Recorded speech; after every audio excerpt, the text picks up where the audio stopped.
Greetings from Dublin, Ireland. I'm Kelly Quinlan. That's Alex. He is back in the Peach State, and we're doing a little Florida State preview, international edition from two different spots in the world. Goes to show how far technology's come that we can even consider doing this. Today we had our media avail at Georgia Tech. It's the only one we'll have before the game. Florida State does theirs tomorrow. They both take turns kind of walking through. I guess they'll both walk through the stadium maybe tomorrow. They did like their Thursday practice today, which is basically just kind of a dress rehearsal, no pads or anything. In the stadium, they went for like an hour and 40 minutes or something like that. And then Coach Key came out, spoke, and then we had Haynes King and David Shanahan. It was hilarious because normally no one cares about David Shanahan and everyone's there to see Haynes King. And David spoke before Haynes, and everyone left from the Irish media for the most part before Haynes went to speak. And I think Haynes was pretty tickled by it. Just how the thing unfolded. Went out and walked around the Temple Bar area tonight, had dinner down there, and saw. It was interesting. It was probably about 3-1 FSU fans to Tech fans, but I think that's because it's the touristy area, and there's more people kind of glomming towards that area. The further I got away from that, the more Georgia Tech fans I saw. So I feel like it'll be interesting to see what the crowd looks like in Via Stadium on Saturday night, our time, your Saturday afternoon, y'all's time. But yeah, Alex held down the fort while I was gone. Did a little mini vacation with the wife in the Swiss Alps. Then I flew over here. She flew home to my very excited toddler. And I'll be home on Monday, taking a little bit of extended detour on the way back. So Alex will be holding down the fort a little bit on Sunday, Monday while I'm traveling. But here we are, and we're what are we, 48 hours from kickoff now? Yeah, less than that, something like that. Yeah, about 44 hours, somewhere around there, where we've made it. We're here at football season finally. The long summer is about to come to an end, and we're about to. Well, I guess the summer continues with the. It'll be it won't be heat over there, but back when they get back home. But we're about to play some football. So yeah, it was 60 today or something like that, and it rained the whole time. Weather's supposed to be nice on Saturday. It's just going to be cool. It was very funny watching. It started raining. Florida State's practice probably was pretty wet. Georgia Tech, it didn't rain, but it was just kind of cool. And some of the players, particularly some of like the skill guys who are a little skinnier, like the Eric Singletons of the world, were visibly not thrilled with the temperature. Walking around in short sleeves. It was kind of funny to see them kind of be like shocked at how cold it was. But so yeah, so we're in game week, and it's a weird situation because with the portal and all the things that go on these days with transfers and how dramatically you can reshape your team over the course of an off season. I think no one really has a strong handle on this game. You know, Florida State has a new quarterback, a quarterback Georgia Tech played very well against when he was at Clemson. And DJU was at Oregon State last year where they ran the ball a lot and kind of ran like a Georgia circa 2004 kind of offense where they did a lot of play action pass and stuff with that, and but with a QB run game mixed in. I don't know. It's very weird. It's kind of an interesting fit to me. He's very different than Jordan Travis to me when I watched him play. Jordan Travis was a guy they developed over the course of several years and turned him into a very good quarterback, and he made the thing go. So it'll be interesting to see what happens. I don't know. I'll jump in a question here in the chat to start off with. I can take a look at this. I have not looked at the Florida State one. I did the Georgia Tech experience kind of chart on the side last week, I guess it was. But but yeah, I'm not sure how that would be. That would be an interesting comparison. Maybe that's something I can pull up because I already have done the Georgia Tech one. I can take a look at that tomorrow, maybe. But I do I was not off the top of my head. I was looking at the Florida State game notes here a little bit ago, and they had a chart for starts when I was trying to get my preview together. But I mean, obviously the offense is a ton of new guys, a ton of transfers, really. Well, they lost their three best skill guys, well, four best skill guys on offense, essentially. Plus, well, those are the four off the top of my head.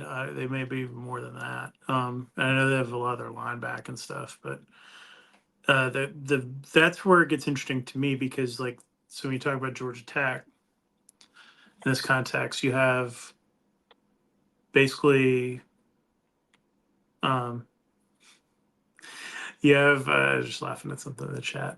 Um, you have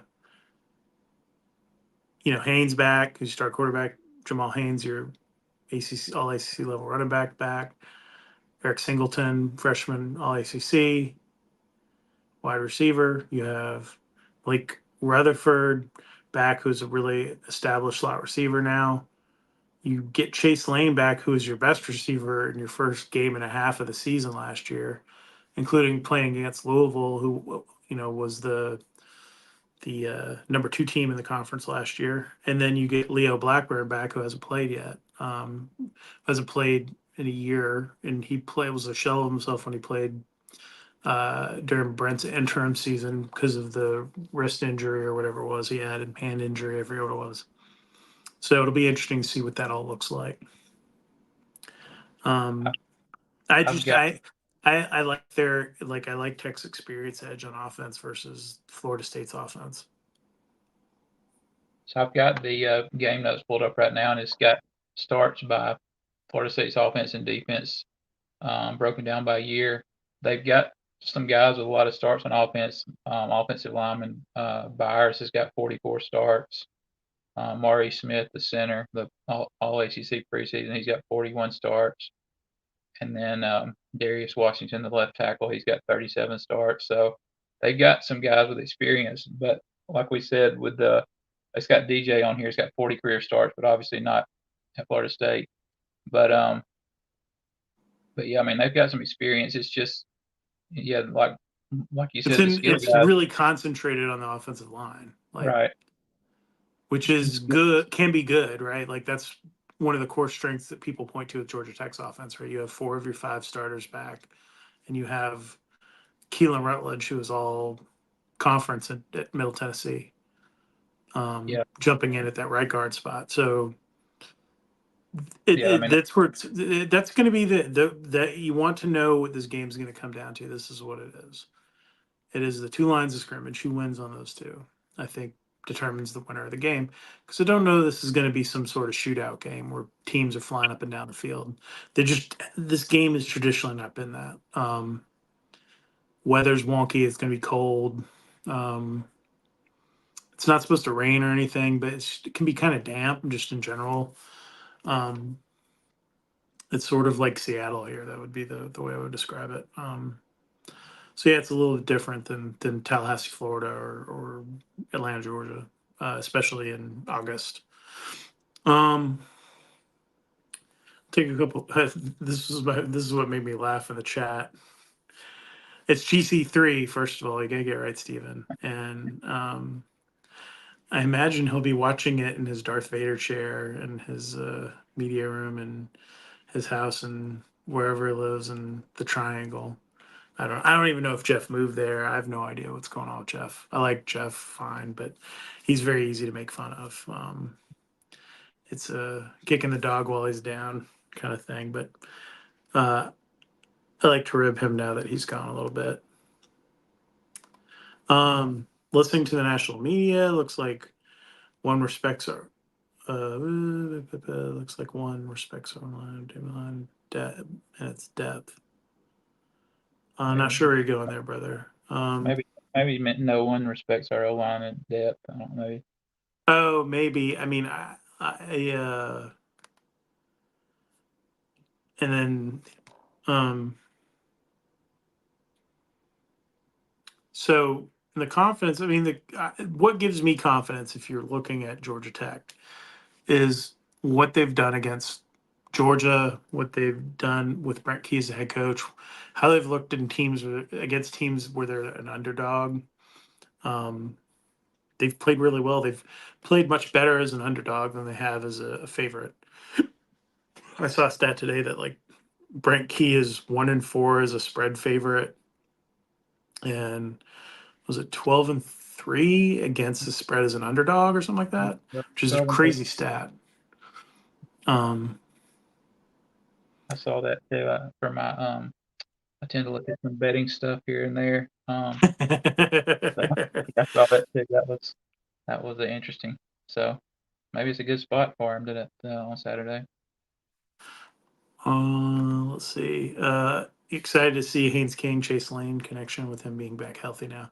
Yeah, I think Chase gives you a little. They can be very fast on the outside. If you looked at the depth chart they released, they showed something which wasn't a surprise. They did this in the spring, and I talked about it that time. Oh, Alex just Technical disappeared. difficulty. My Um, little fan fell over.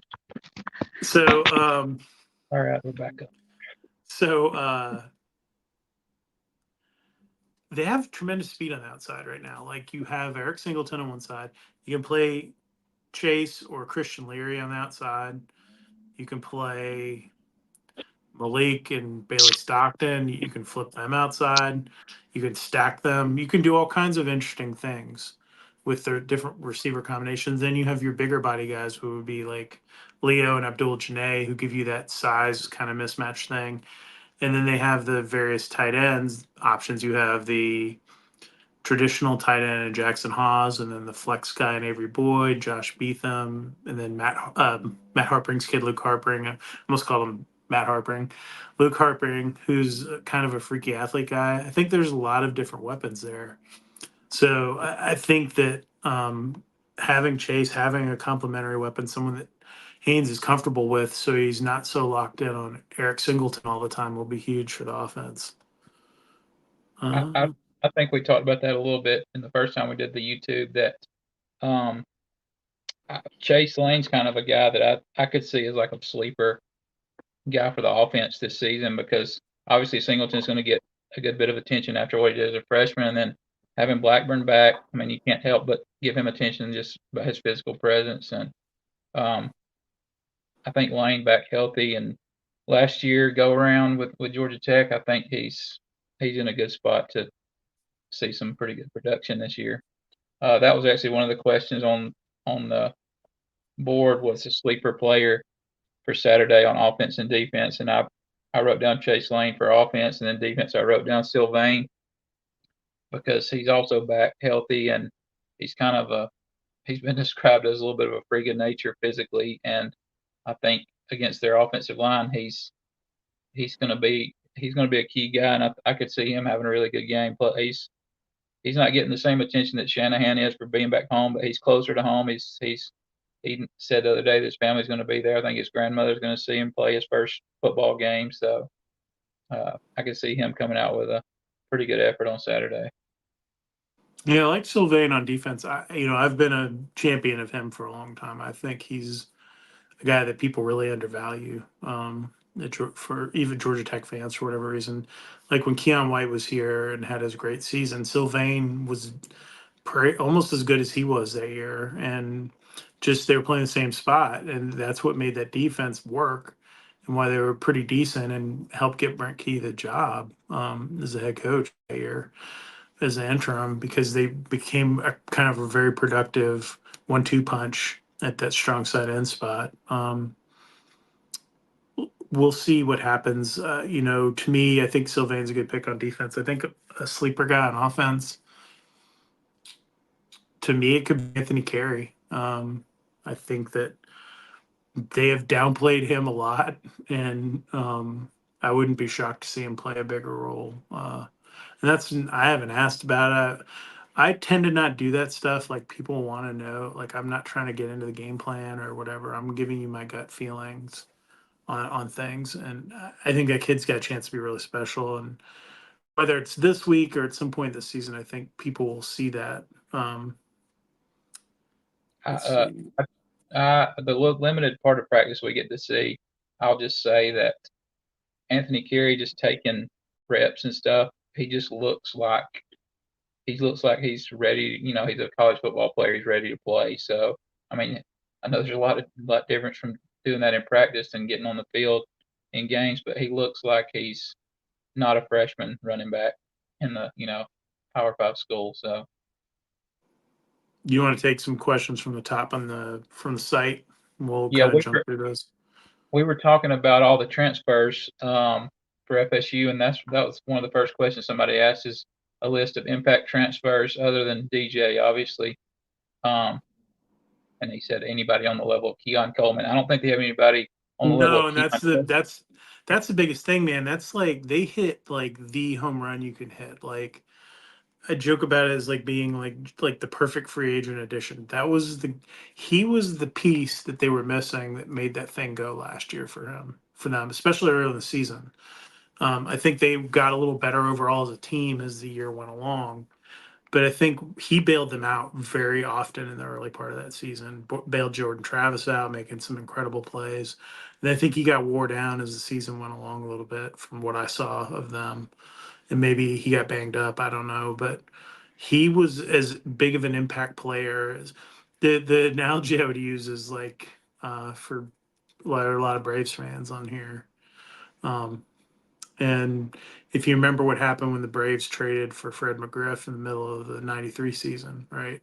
And how it turned the whole team around and lit a fire under them. They had the literal fire in the press box, I think it was. And he was like that for them. That was that kind of spark guy that sparked them um, to be great. And I just don't see that. Like, that dude was a freak. And that was a basically like home run signing. And there've been he's probably like he might be like the biggest hit that's been out of that portal thing in terms of a guy like making huge impact. So are they going to repeat that? I think it's almost impossible to. And so it'll be interesting to see who it is that's the guy that steps up for them, whether it's a running back or some other wide receiver. But they lost their two best wide receivers. They lost, a lot of pieces, and the quarterback was the heart of that team, which you saw when he didn't play in their last two games, like how much they folded up offensively. So it makes you wonder kind of what they look like with DJU is a totally different guy. Um, yeah, I don't know. It'll be interesting. Yeah, I mean, I obviously did not. I don't think I have anybody that has the impact of Keon Coleman, but I wrote down this whole list right here is transfers. So they've got plenty of chance to have a transfer. I mean, they've got Roydell Williams, running back from Alabama. Malik Benson was a receiver from Alabama. They've got Jalen Brown, receiver from LSU. Kyle Morlock's in his second year tight end. He came from Shorter. Actually, I covered him up here. Uh, shorter university game. So, and they've got some transfers on the offensive line that was listed. I think some of them are listed as the co-starter on the depth chart, but they've got some transfers on defense. Obviously, the name Marvin Jones Jr. from Georgia. Uh, he's listed as a starter at the Fox defensive end spot. So he's a former five-star, as you saw in the star comparison yesterday or today, whenever that posted. Who didn't go He, there out of high school, even though he was like literally the legacy of legacies there. yeah, they've got plenty of transfers. So we'll see. I mean, like we said, Keon Coleman was kind of he's not you're not going to hit like that very often. But um, next question on here was talking about Kyle Kennard being a big loss on the edge, and the guy asked, how does Romello Height compare and contrast to Kyle? So I'd say the difference between the two of them is they're both twitchy. I think Kennard gets caught up field too much, and I think that the way I would look at it is Romello is a more consistent guy, and his production per snap is a lot higher over the course of his career.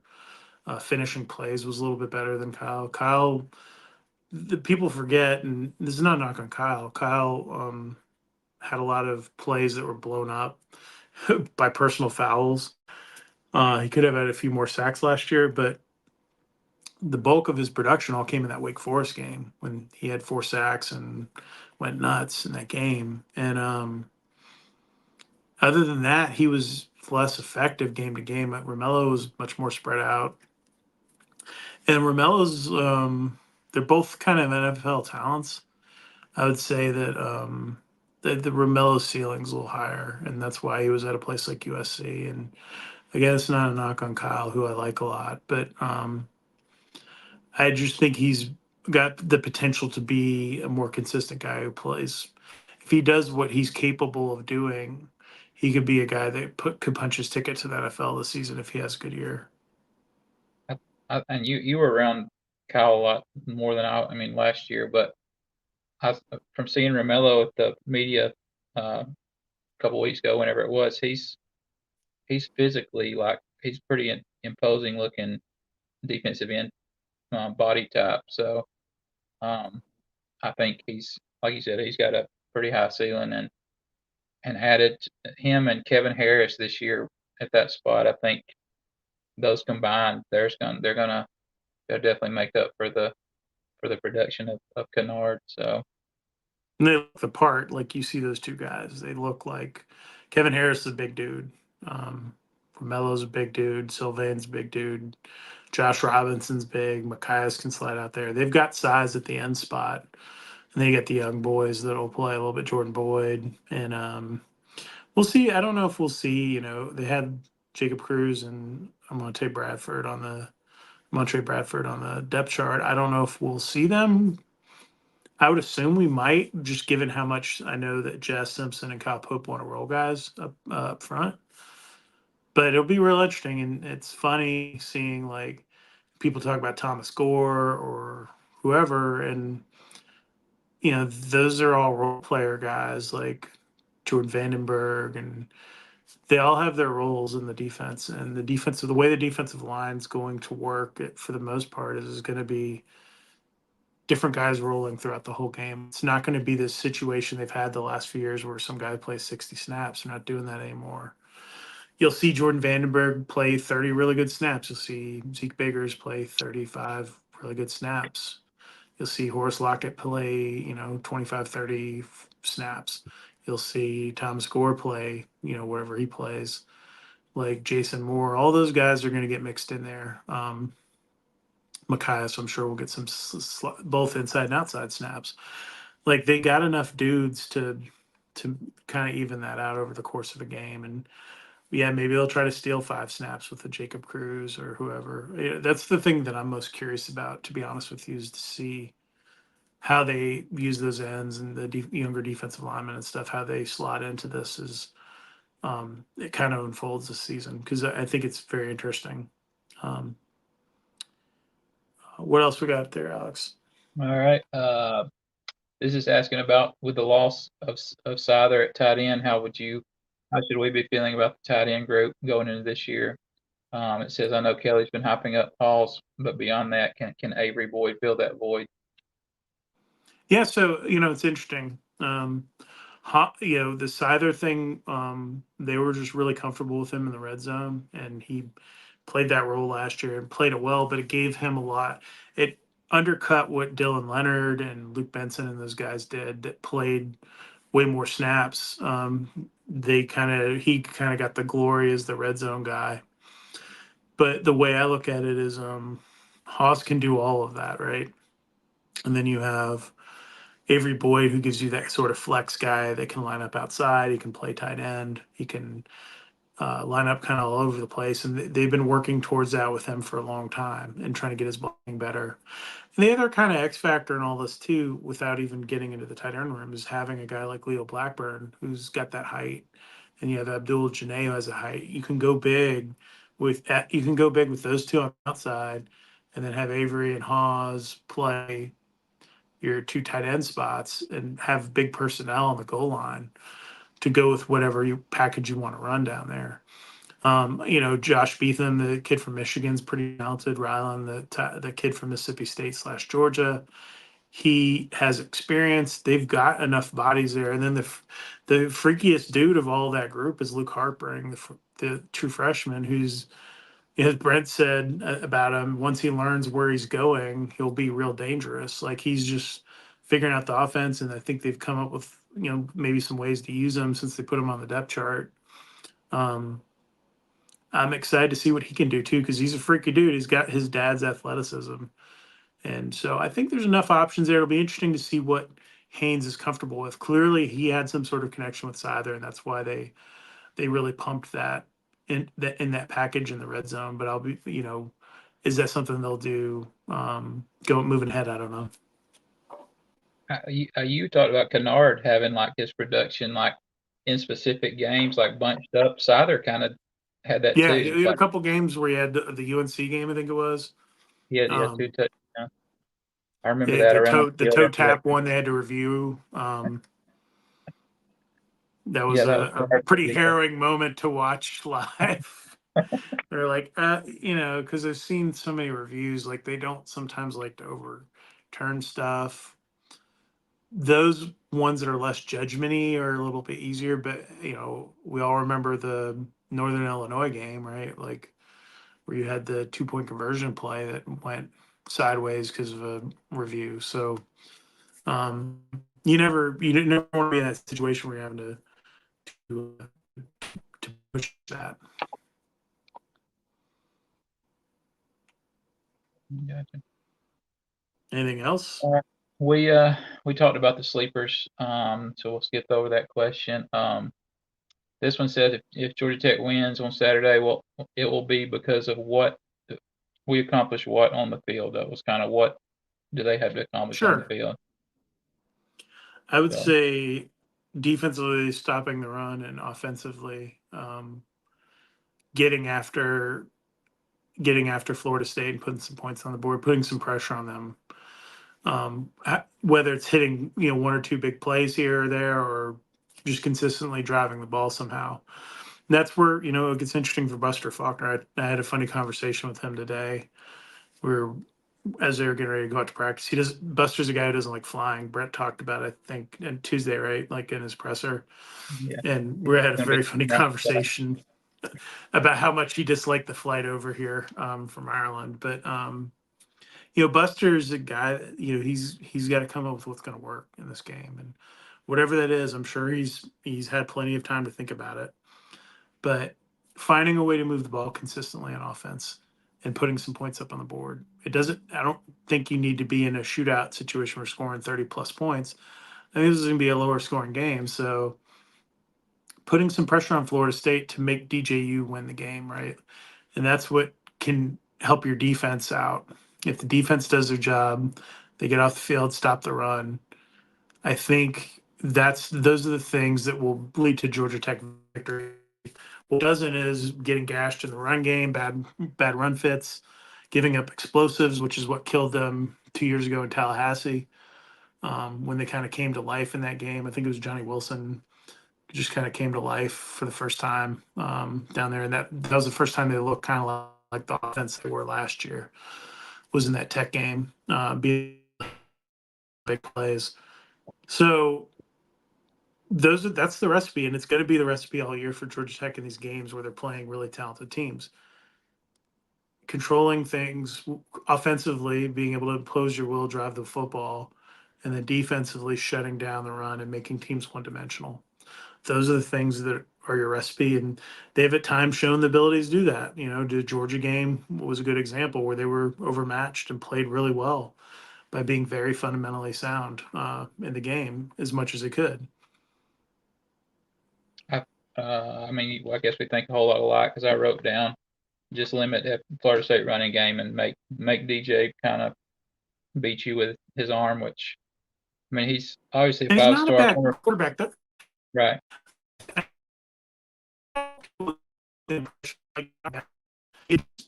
If you're comparing to Jordan Travis or whoever, like there's a reason he's not on like all these draft boards and stuff right now as like NFL quarterback. There's a reason why Florida State went hard after Cam Ward, the quarterback now at Miami from Wazoo. Like that was because that was who they wanted. Like this is the guy they got. And could he have like a Haynes King like kind of revival? I mean, he had a very good season last year at Oregon State, but Could he have like a really good year? Yeah, sure. He has all the talent in the world, but like I just haven't seen that it factor from him yet. And that's what you're looking for. It's the thing that made me nervous picking Clemson at the beginning of the year because I haven't seen that from Kate Klubnik either. Like I don't see that. Like Haynes King's got that killer instinct, right? Like for all his mistakes, he has that Brett Favre kind of hillbilly. Like I'm gonna go show you what I'm gonna do, and I'm gonna throw the football, and I don't care, and I have no conscience about the last turnover and whatever. I'm gonna still do what I need to do to win the game, whether it's run the football 20 times or I'm gonna throw it deep 20 times in a row. That's what I want to see from a quarterback. Justin Thomas, who is a very successful option quarterback at Georgia Tech, had that. You know, Josh Nesbitt had it. Joe Ham certainly had it. Godsey had it. Like that's what the good quarterbacks I've covered have had, and I don't see that right now from him. So that's what makes me wonder about DJU. And maybe it would be unfortunate if this is the moment it comes on for him. But you know, maybe it does, maybe it doesn't. But that's the thing.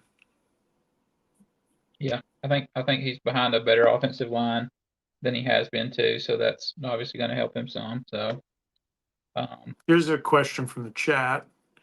Does the FSU fan base lose it if they lose this game? I think it would be very funny to go out to like the bars after the game if that were to happen. I think it would be quite an ugly scene in the Temple Bar area for after the game. Um, it would be not on the level of like when Tech beats Georgia, but it would be like up there in terms of like the fan base losing their minds because they feel very confident about this game. This reminds me so much of the 2016 Gator Bowl for some reason. I don't know why.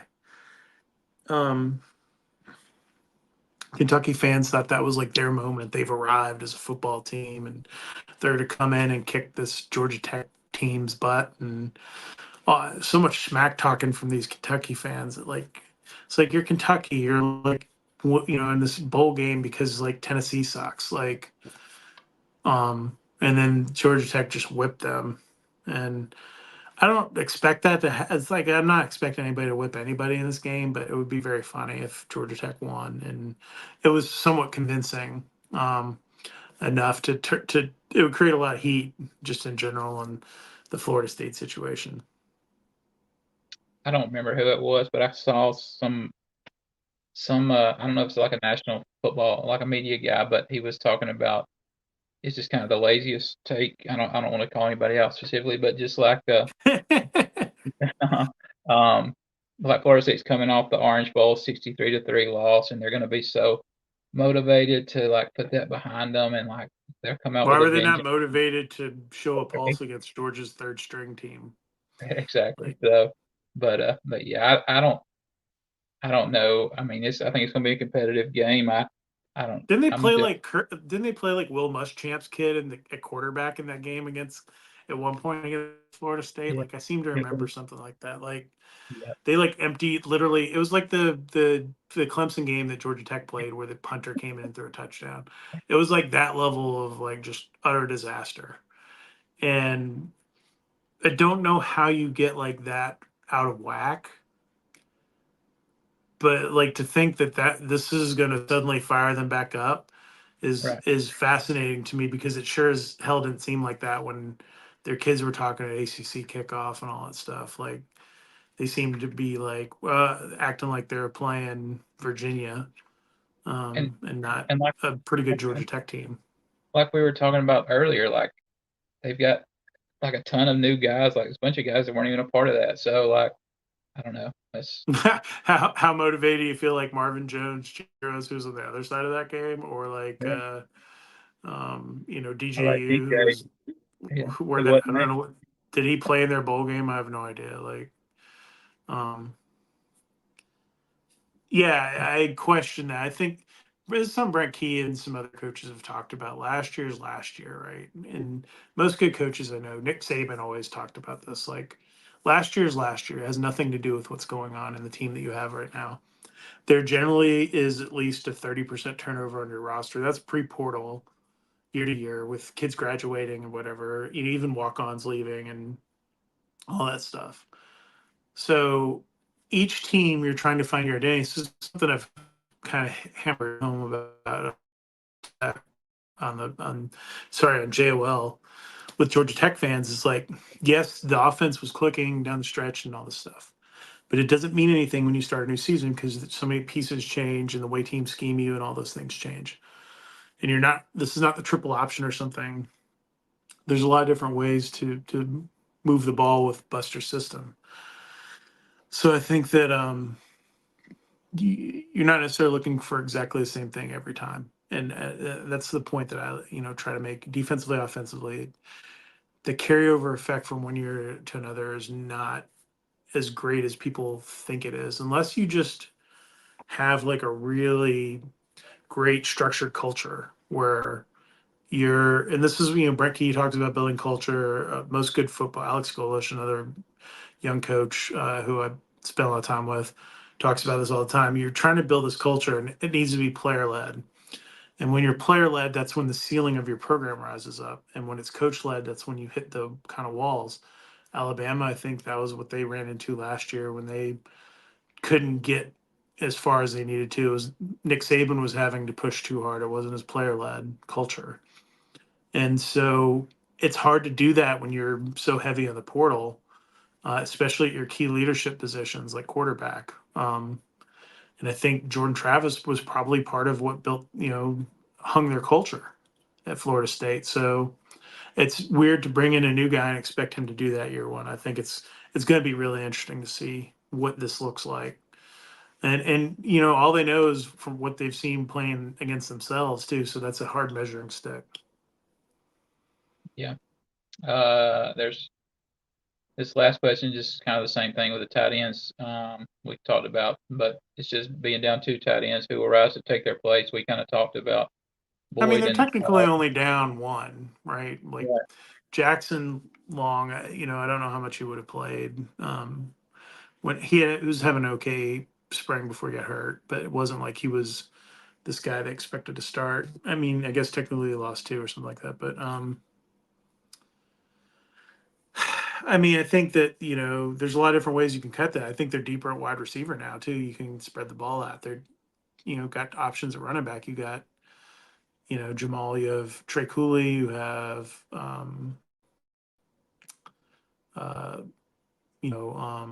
Anthony Carey, who I talked about earlier, Chad Alexander. Like they got guys they like at running back. So I think there's a lot of different ways to cut it. Here's a good question from the chat. Does Keith seem more confident going into week one this year than he did last year? He seems sort of hard to read. That's funny. It's very funny because when he came out today on the practice field, he was like, normally he comes over and he like chats or whatever. He was like very kind of intense, and it like took me aback because he's usually more like relaxed and jokey, and he's been pretty relaxed this whole off season. I think he's had a lot of like quiet confidence about the team they have this year.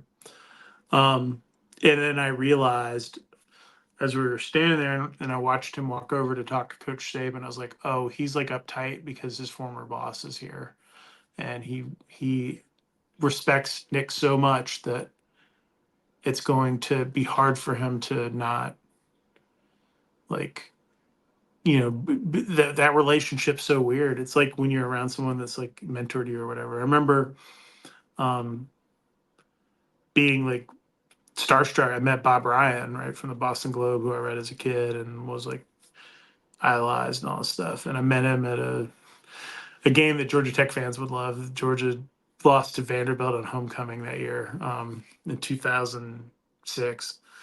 And one of the worst losses in their program history in the last 30 years. And Bob Ryan was there and just being, starstruck or whatever. So like if there's people that have sort of that gravity pull on you, in one way or another, meeting a famous musician or someone you really admire in the business or whatever it is, those moments, or just being around someone that mentored you early in your career and you want to impress them, those are the things that can make you a little uptight. I think he was a little uptight today with Coach Saban there because when he came down after and we did our media and stuff, he was relaxed, Brent Key. I think he's been snapping at some people with some questions he doesn't like or thinks are stupid. But other than that, I think Brent's been the same old dude he usually is. Maybe a little overly confident. What was you saw him Tuesday or 2 days ago? What did you think? Yeah, somebody's posted that on the board. It might have been I can't remember. Fred Burton's on the Freddie Burton's on the board. I think maybe, Maybe but you might it's be. like Freddie B, I think, but I don't know if that was him or not. But they asked about him looking competent, and I said I could confirm. So I uh I think he looks very confident. I think he feels really good about the team and kind of what they've got. I mean we've talked about the depth. Like their roster this year is a deeper roster than they've had in several years, and I mean, it's good to say that. We'll get to see it on the field on Saturday, but I mean, if you're going into a season with that kind of roster and you got returning experience and I mean all the ingredients are there, so I don't see why you wouldn't be confident with this team. A quarterback coming back after a big year, offensive line's got a lot of experience and depth. Like you said, the receivers are about as deep and talented as Georgia Tech's had in a while. Um, So yeah, defense should be improved. I mean, I don't like you talked about before. I don't know how they can't be improved. So they were pretty low statistically last year in a lot of categories. So I mean, yeah, I feel like Coach G's pretty confident. Question: who are excited to see play that didn't play last year from the returning players, one on offense, one on defense. I'll start. Let's say defensively, um, that one's very easy for me. It's Sylvain. To see where he's at, see how he's developed. I'd say of the guys who haven't played before, it would be maybe Tay Seymour, or Omar Daniels. Omar Daniels, a nickel spot. We've seen him some. I feel like Tay Seymour's a guy we haven't seen yet, and I'm curious to see what he looks like. They were very high on him coming out of high school. On the offensive side, a healthy Leo Blackbird to me is fascinating. We really have not seen that. We've seen him coming off of an ACL a couple different times, and then with the bad wrist where he couldn't really catch the football easily. So that's what I would like to see. Like, what does healthy Leo look like? Is he? I remember Tech fans were worried he was going to transfer out and all this stuff, and it's like his value is not what it was coming out of high school, and this is the thing that a lot of people don't realize. Your value changes as you get injured or don't play or whatever. Your stock falls, and Leo's a guy who had huge, very high stock, a couple of years ago. Can he finally start to live up to that potential? And I'm really excited just to see the kid back out there. Alex, you have different thoughts, the same? I'm curious what your take Pretty would much be. the same. I was going to say Leo. I mean, you see him walking around. He's got all the physical tools that you need. So if he's healthy and if he's in it mentally, like they all the guys at the camp said, they've all had a hard camp come together and really feel like it's been a productive fall camp. So if he's in it, physically and mentally, and he's got all the tools, he's definitely a guy that I'm very excited to see out there with all the other weapons because they've got plenty of them. So defensively, I don't really know. I mean, I think Kevin Harris, he played some last year, but I mean, I think he's gonna have a bigger role this year, especially with the way they're gonna roll defensive linemen in. Um, I think he could have a big step up in production this year. So that that's my two. Okay, this is interesting. Um, how should GT fans feel going into the game? Confident in a win, hopeful, or long shot? I'd say you should be hopeful. Um, I I think the days of just getting blown out are past the Jackets. Like, um, short of a meltdown situation where, like the Clemson game last year was a meltdown situation. I just don't think that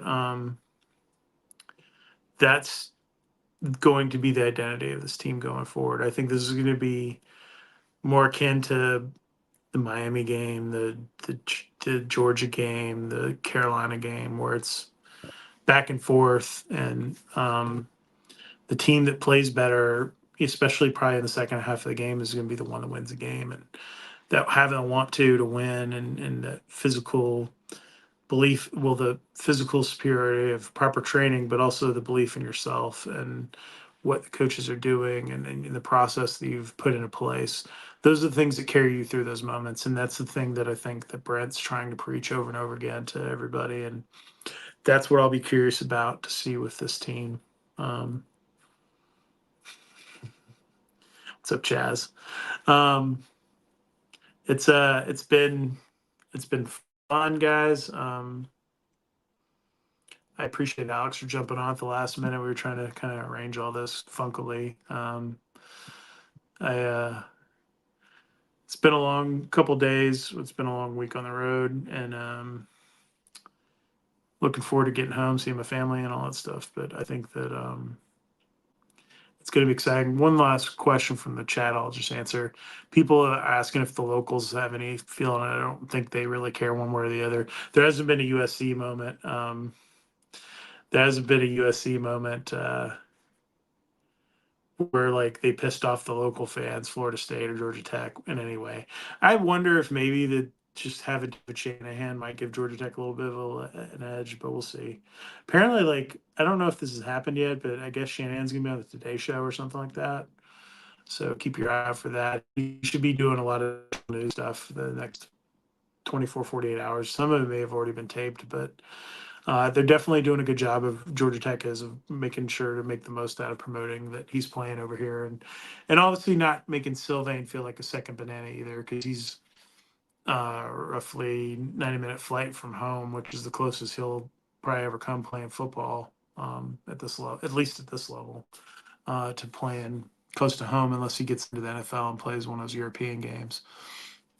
So excited for both those guys. I was happy to see them, and Shanahan was bummed out that he didn't have blood pudding this morning. He had his Irish breakfast, but it was missing the blood pudding, which I kind of agree with Brent. I'm a fan of that blood sausage stuff, but we had it in our hotel too. I'll have to take a picture for you, Alex, and send it to you of all I'd like to see the that. Irish accoutrements, the Heinz beans, which I don't like, the tomatoes, which the roasted tomatoes, which I don't really dig, in breakfast. I don't really like cooked tomatoes like that in general. That's a textural thing for me. But I do like the hash brown and the eggs and the sausage, just not the blood sausage. I'm a But texture guy too. Tomatoes are not my thing. That's slimy. I just not.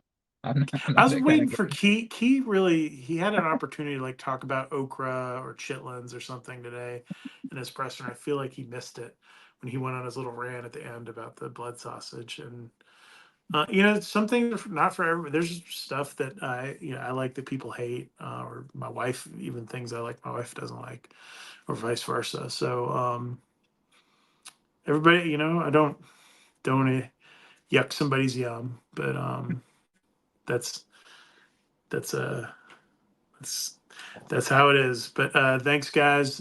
Thanks, Alex, for jumping on. I know you got to go to a high school football game tonight.